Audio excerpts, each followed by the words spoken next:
Saudara-saudari terkasih di dalam Tuhan Yesus Kristus.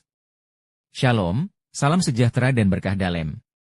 Kami, di Pendalaman Iman Katolik Online, menyadari di antara kita semua umat seiman dalam Tuhan Yesus Kristus. Banyak yang tidak sempat ataupun kurang tertarik untuk membaca Alkitab, maka dari itu kami memberikan rangkuman intisari isi masing-masing kitab per kitab dari Alkitab sesuai judul yang tertera di bawah ini. Maka diharapkan kita dapat memahami isi dalam masing-masing kitab tersebut.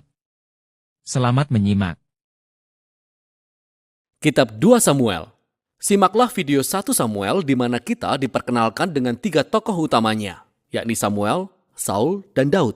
Dan juga susunan sastra kitab ini yang pertama-tama memperkenalkan Samuel lalu menelusuri kejayaan dan kejatuhan Raja Saul yang bertolak belakang dengan kejayaan Raja Daud. 2 Samuel mengisahkan tentang Daud sebagai Raja Israel dalam 2 bagian. Ada masa-masa kesuksesan dan penuh berkat, kemudian diikuti dengan kejatuhan moral yang luar biasa, dan konsekuensi-konsekuensi buruknya. Lalu kitab ini diakhiri dengan kesimpulan yang disusun dengan baik, yang merefleksikan kebaikan dan keburukan dalam kehidupan Daud, membangkitkan pengharapan akan raja masa depan yang akan datang dari garis keturunannya. Jadi 2 Samuel terjadi setelah kematian Saul. Dan Daud mengejutkan semua orang dengan membuat puisi panjang di mana dia menangisi kematian orang yang berusaha membunuhnya. Dan sekali lagi penulis menyuguhkan kerendahan hati dan belas kasih Daud. Dia adalah orang yang berduka atas kematian musuhnya sendiri. Setelah ini, Daud mengecap masa-masa kejayaan dan berkat Allah.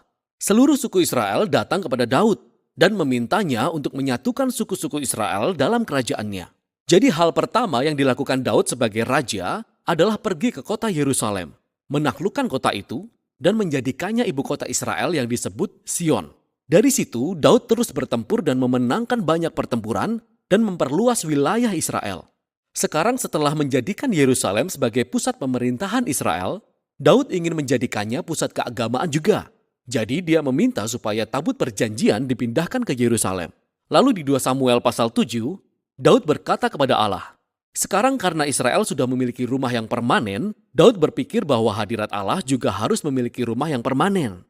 Jadi Daud bertanya apakah dia boleh membangun sebuah bait untuk Allah Israel. Namun Allah berkata, terima kasih untuk maksud baikmu, tetapi sesungguhnya aku akan membangun sebuah rumah bagimu, sebuah dinasti. Nah, 2 Samuel pasal 7 merupakan pasal kunci untuk memahami keseluruhan kisah dalam Alkitab. Karena di sini Allah membuat janji kepada Daud bahwa dari garis keturunan kerajaannya akan datang raja masa depan yang akan membangun rumah Tuhan di bumi dan mendirikan sebuah kerajaan kekal. Dan janji mesianik kepada Daud inilah yang diangkat dan dikembangkan lebih lanjut di kitab Mazmur dan juga di kitab Nabi-Nabi. Dan raja inilah yang terhubung dengan janji Allah kepada Abraham. Kerajaan mesianik masa depan adalah tentang bagaimana Allah mencurahkan berkatnya kepada semua bangsa. Dan tepat di sini, di tengah-tengah berkat ilahi inilah terjadi penyimpangan. Daud membuat kesalahan fatal. Tidak fatal bagi dirinya, tapi untuk seseorang yang bernama Uria, salah satu prajurit terbaik Daud. Jadi dari atap rumah, Daud melihat istri Uria yang bernama Betsheba sedang mandi. Daud menghampirinya dan tidur dengannya. Lalu Betsheba mengandung. Lalu Daud berusaha untuk menutupi semuanya dengan membuat Uria terbunuh. Lalu Daud menikahi Betsheba. Itu sangat buruk. Dan ketika Daud ditegur oleh Nabi Nathan mengenai hal ini, dia langsung menyadari perbuatannya. Hatinya hancur dan dia bertobat. Daud memohon supaya Allah mengampuninya. Dan Allah mengampuninya, tetapi Allah tidak menghapus konsekuensi dari keputusan-keputusan Daud. Sehingga sebagai akibat dari keputusan yang mengerikan ini, keluarga Daud, kerajaannya, dan segalanya hancur. Dan membuat bagian ini menjadi kisah yang tragis. Mirip seperti kejatuhan Saul. Lalu anak-anak Daud mengulangi kesalahan-kesalahannya dengan cara yang lebih tragis. Jadi Amnon melakukan pelecehan seksual kepada adiknya yang bernama Tamar. Dan kakak mereka yang bernama Absalom mengetahui hal itu dan lalu membunuh Amnon. Kemudian Absalom pergi dan menyusun rencana rahasia untuk menurunkan Daud ayahnya dari tahta kerajaan. Dan dia melancarkan serangan pemberontakan besar-besaran. Dan untuk kedua kalinya, Daud dipaksa pergi dari rumahnya sendiri untuk bersembunyi di padang gurun. Namun kali ini bukan sebagai orang yang tidak bersalah. Pemberontakan berakhir ketika anak Daud terbunuh. Dan itu membuat hati Daud sangat hancur. Dan sekali lagi dia berduka untuk seseorang yang berusaha membunuhnya. Di masa-masa akhirnya, Daud kembali menduduki tahtanya tapi sebagai seorang yang hancur hati. Dia terluka oleh konsekuensi-konsekuensi dosanya. Kitab ini diakhiri dengan sebuah epilog yang disusun dengan baik. dengan kisah-kisah yang tidak sesuai urutan kronologisnya, namun memiliki susunan sastra kembar yang sangat keren. Jadi, sepasang kisah di bagian luarnya berasal dari awal pemerintahan Daud dan mereka membandingkan kegagalan Saul kemudian Daud dan bagaimana keduanya menyakiti orang lain melalui keputusan-keputusan buruk mereka.